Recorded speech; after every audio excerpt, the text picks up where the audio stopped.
ஞாயிற்றுக்கிழமை அன்றைக்கி என் பையனுக்கு சரியான வயிறு வலி. சர்ச்சில் உட்காந்து நிற்கும் போது என்ன வயிறு வலின்னே தெரியல. டக்குன்னு போயிட்டு ஹாஸ்பிட்டலில் ட்ரிப் ஏற்றி இது பண்ணால் மறுபடியும் வயிறு வலிக்குது.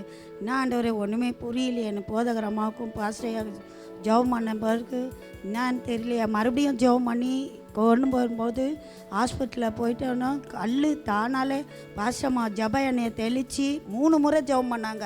வந்து கட்டுகளை உடைக்கிற நம்ம சரியான வாந்தி. அந்த வாந்தி மூலயமா அவனுக்கு என்ன நடந்தது எங்களுக்கு தெரியல.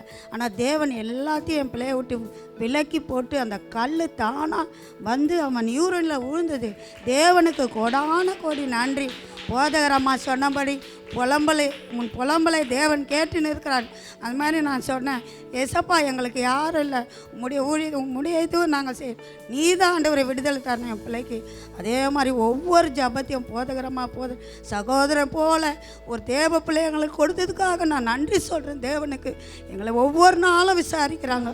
அதுக்காக நான் கொடான கோடி நன்றி சொல்கிறேன்.